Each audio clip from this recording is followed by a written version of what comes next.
찬송가 337장 같이 찬양하시겠습니다. 찬송가 337장 은혜하신 구세주여 같이 찬양하시겠습니다.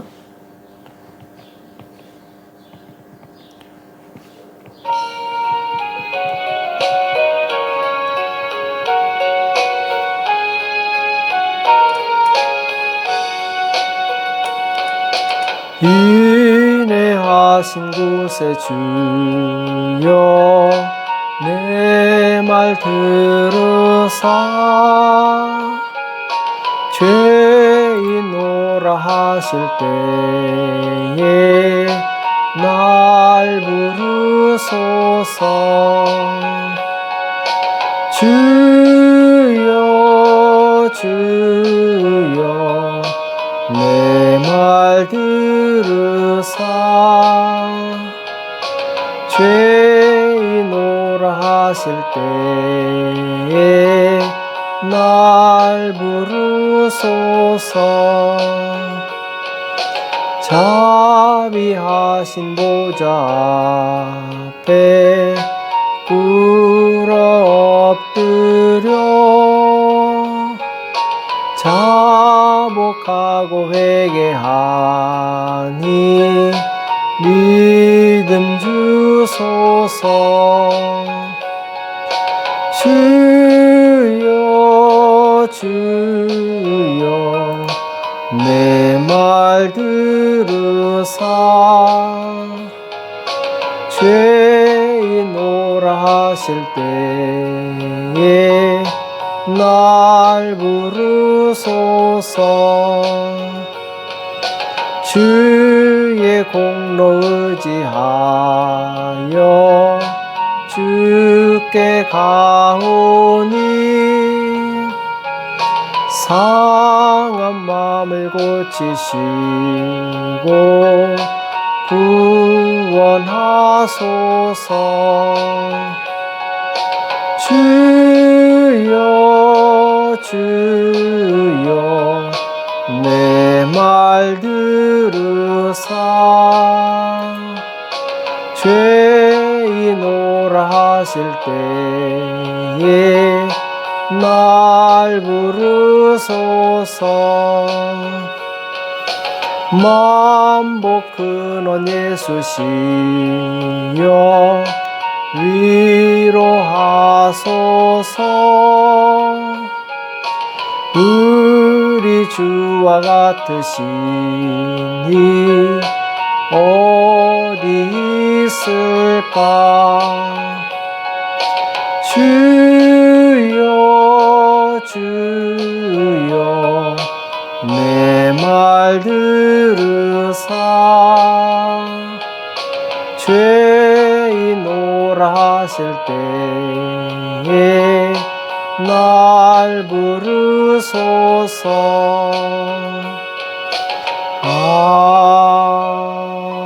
아멘. 이 시간 다 같이 기도하시겠습니다. 살아계신 하나님 아버지, 이 새벽에 저들을 불러주시고 하나님 앞에 나올 수 있도록 은혜 주심을 감사합니다. 우리가 예수 그리스도를 닮기 원합니다. 예수님의 그 진실하심과 의로우심을 닮게 도와주시옵시고 이 땅에 사는 동안 모든 죄를 이기고 주님 앞에 섰을 때 칭찬받는 우리가 될 수 있도록 역사하여 주시옵소서. 오늘도 우리에게 주시는 생명의 말씀 듣기 원합니다. 주님 우리에게 말씀하여 주시옵시고 깨닫는 은혜가 있도록 도와주시옵소서. 이 시간 주께서 함께 해주실 것을 믿고 감사하며 예수님의 이름으로 간절히 기도합나이다. 아멘. 이 시간 하나님의 말씀 시편 140편 1절에서 3절까지 말씀을 같이 보시겠습니다. 시편 140편 1절에서 3절 우리 한 목소리로 같이 합독하도록 하겠습니다. 같이 읽겠습니다. 시작. 여호와여 악인에게서 나를 건지시며 강포한 자에게서 나를 보존하소서. 저희가 중심에 해하기를 꾀하고 싸우기 위하여 매일 모이오며 뱀같이 그 혀를 날카롭게 하니 그 입술 아래는 독사의 독이 있나이다. 아멘. 의롭고 진실한 성도가 됩시다. 의롭고 진실한 성도가 됩시다. 라는 제목으로 같이 말씀을 나누겠습니다. 오늘 시편 140편은 다윗의 시죠. 이 원수의 압박에서 이 구원을 호소하는 내용으로 되어 있습니다. 그 원수는 우리가 잘 아는 것처럼 이 사울 왕이었죠. 사울 왕이 이 다윗을 죽이려고 쫓아다니면서 핍박했을 때 그때 쓴 시로 보여집니다. 오늘 1절에서 5절까지는 이제 악인에게서 나를 건져달라는 내용이고 6절에서 8절은 이제 악인의 꾀가 무너지게 해달라고 기도하고 있고 또 9절에서 13절까지는 이제 악인이 멸망하기를 비는 내용, 곧 저주시에 해당이 됩니다. 오늘 1절부터 보게 되면은 1절에서 여호와여 악인에게서 나를 건지시며 강포한 자에게서 나를 보존하소서. 지금 다윗은 악인에게서 나를 건지시고 강포한 자에게서 나를 보존하소서 이렇게 기도하고 있습니다. 자, 사울 왕이 이 다윗을 죽이려고 여러 번 쫓아다니게 되죠.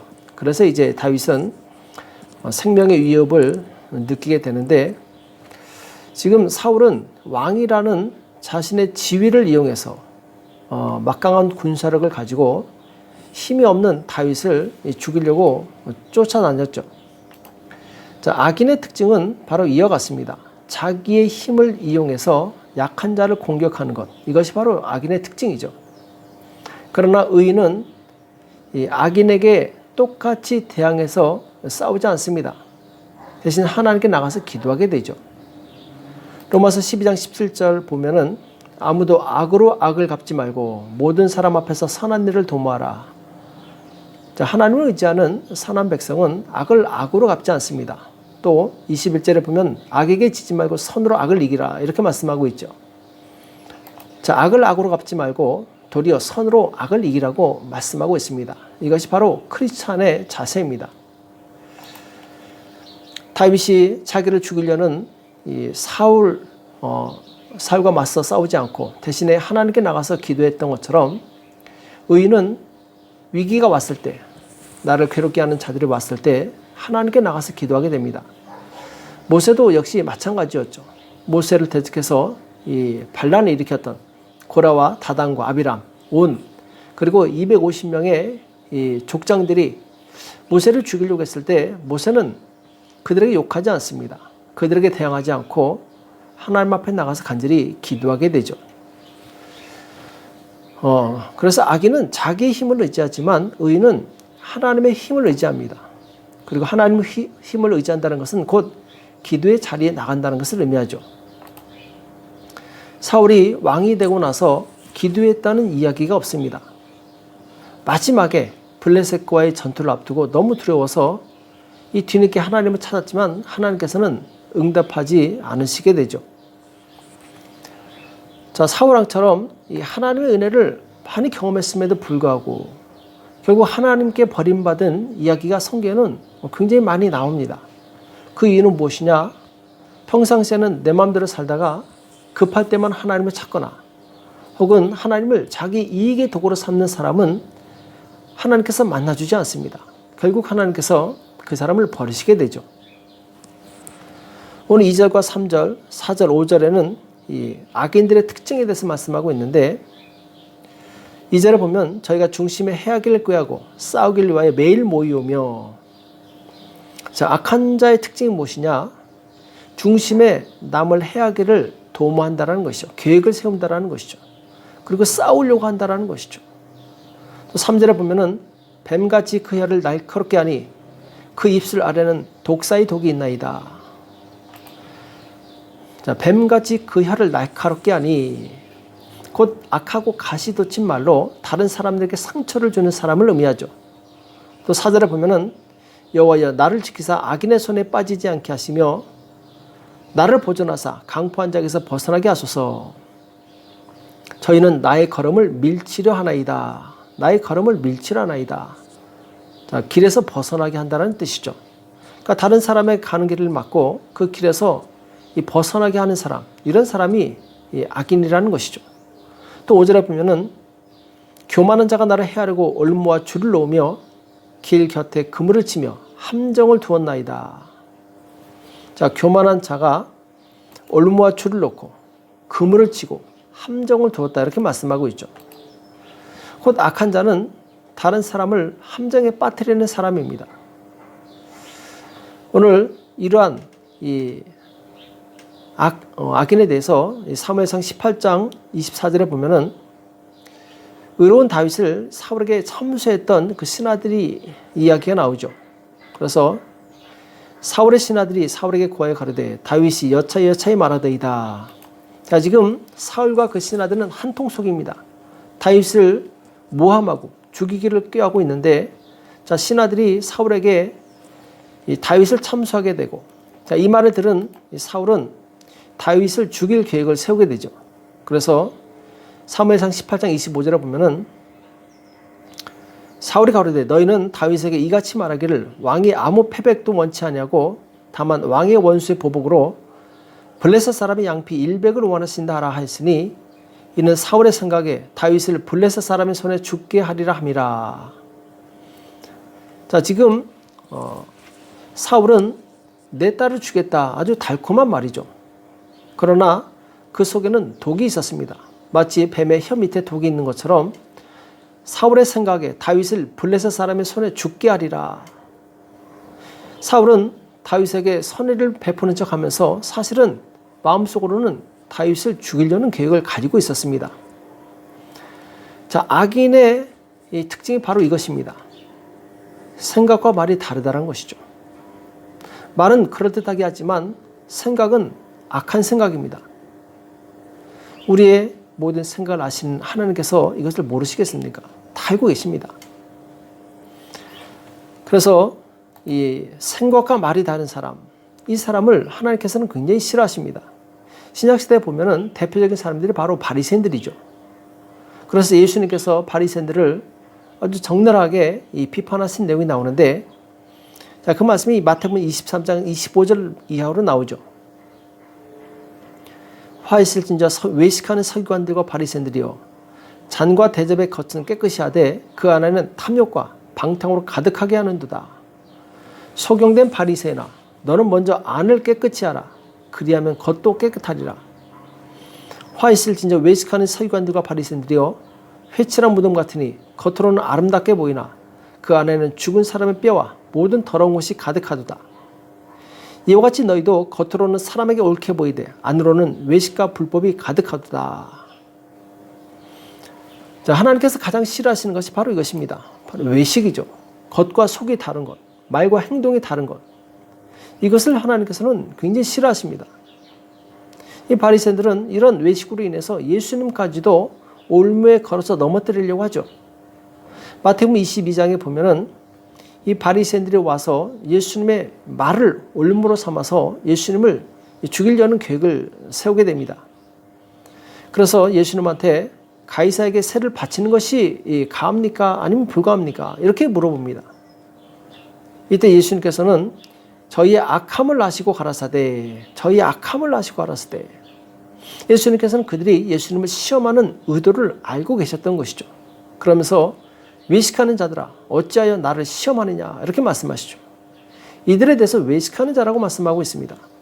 겉으로는 물어보는 척하면서 속으로는 올무를 놓고 있는 이들에 대해서 예수님께서는 굉장히 분노하신 것이죠. 우리는 생각과 말 그리고 말과 행동이 일치하는 성도가 되어야 될 줄을 믿습니다.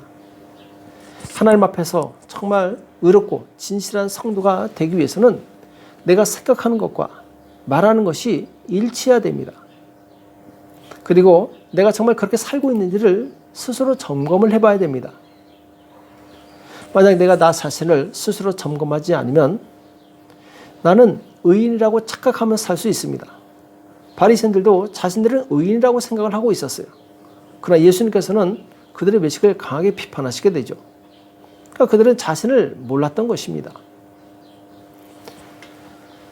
그래서 생명의 주가 되신 예수님을 십자가에 못 박는 우를 범하게 되고, 또 이 바울이라는 사람도 예수 믿는 사람들을 잡아서 옥에 가두고 죽이는 것을 하나님의 뜻이라고 이렇게 착각을 하고 살았어요.